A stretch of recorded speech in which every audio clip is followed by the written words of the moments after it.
Olá, gente. Alguns amigos e amigas me perguntaram se, como sensitivo, eu também tive um problema que é muito comum entre os sensitivos no mundo inteiro e que vem sendo estudado por pesquisadores que gostam de tentar entender o que se passa no universo interior e psicoespiritual dos sensitivos.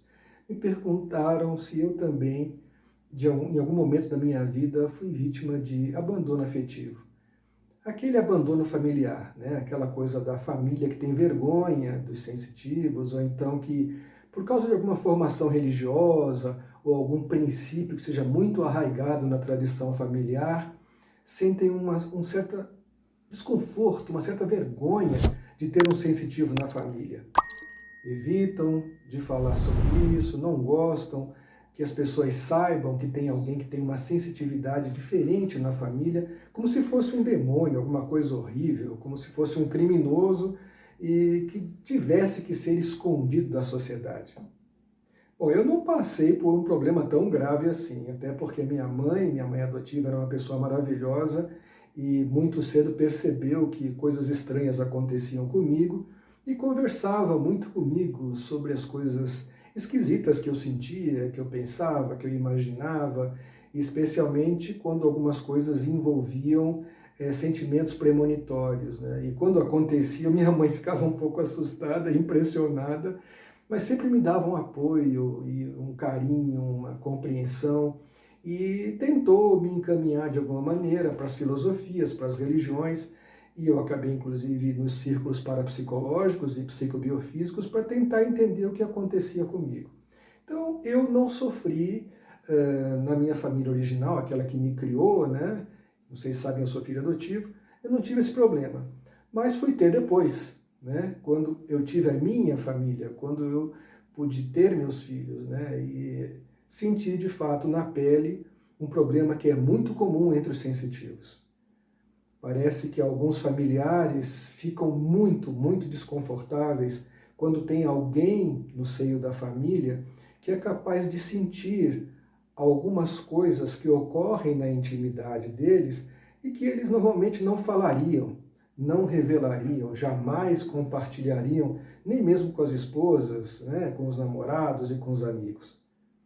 Muitas vezes o sensitivo consegue perceber, sentir algumas coisinhas, né, que as pessoas guardam com muito cuidado e guardam aquilo de uma forma muito secreta, como se tivesse colocado num cofre a sete chaves, ou por vergonha, ou por constrangimento, ou até mesmo por não querer compartilhar alguma informação, algum conhecimento que tenha e que quer preservar para si. Aconteceu muitas vezes comigo, claro, de sentir, né, certas coisas desagradáveis que meus familiares ou meus amigos estavam passando e que não queriam compartilhar com ninguém. Muitas vezes, naquele afã de querer ajudar, de alguma maneira dar um apoio, um carinho, uma atenção, a gente vai e tenta ajudar. Quando a pessoa percebe que nós estamos sabendo de alguma coisa que elas não queriam que ninguém soubesse, muitas passam a nos tratar com uma espécie de ameaça. Poxa, essa pessoa sabe de alguma coisa que eu sempre procurei esconder. Isso acontece muito entre familiares de sensitivos que não têm conhecimento, não têm informação e não têm ajuda para poder encaminhar melhor a vida do sensitivo e dar a ele toda aquela atenção, toda aquela orientação que seria importante para que ele pudesse ter uma vida social, individual e familiar mais saudável. Como eu disse antes, eu não sofri muito com isso porque eu sou um pesquisador, né, e comecei a orientar outros sensitivos, então eu aprendi a lidar com esses problemas.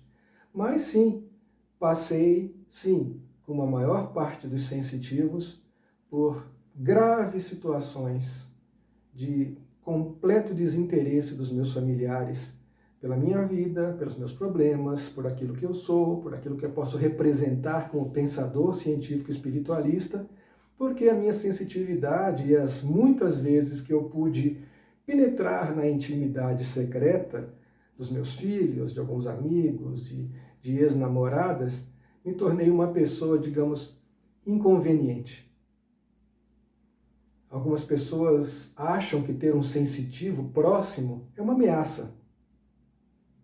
Afinal de contas, fica muito difícil esconder as coisas de um sensitivo que tenha uma sensibilidade psicobiofísica um pouco mais acurada.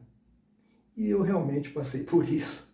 Então, como algumas pessoas do meu círculo, no meio científico espiritualista, me procuraram para pedir ajuda, como lidar com esse problema?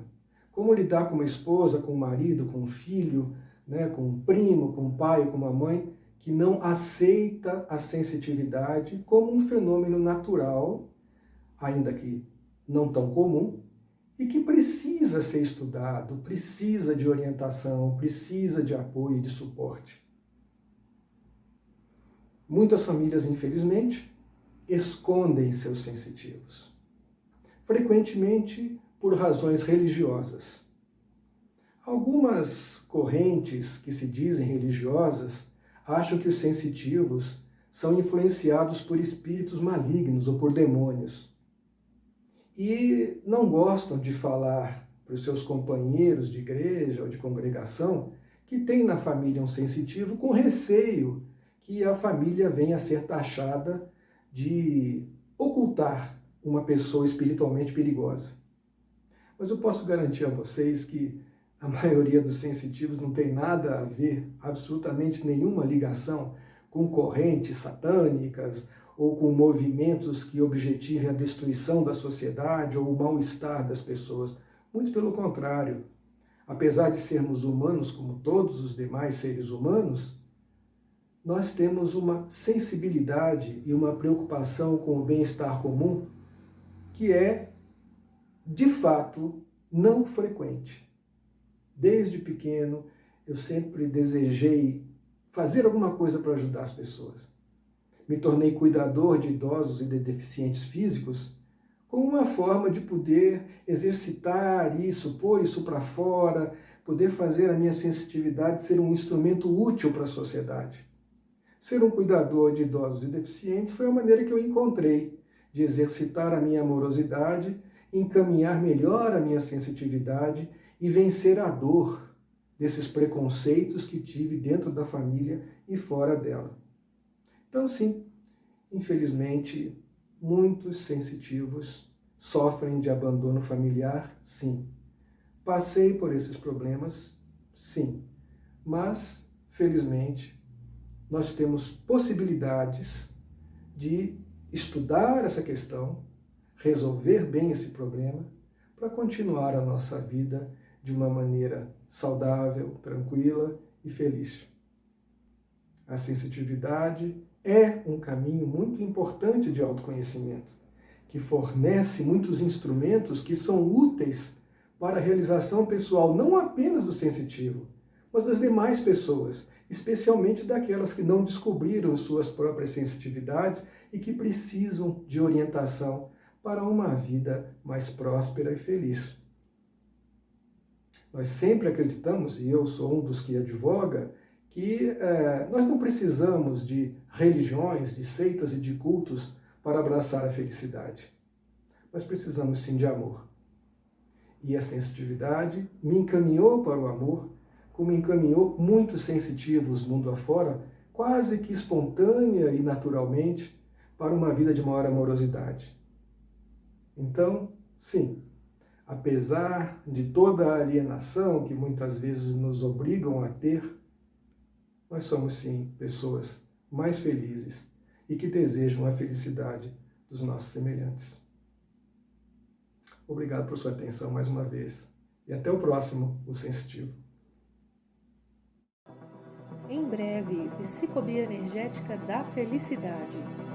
Uma dinâmica síntese de 50 anos de estudos e experiências com as mais diversas escolas de autoconhecimento e desenvolvimento pessoal, que deu forma a um revolucionário e divertido processo de reeducação existencial.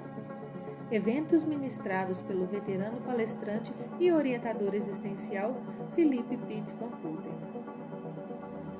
No próximo programa, Experiência da Morte.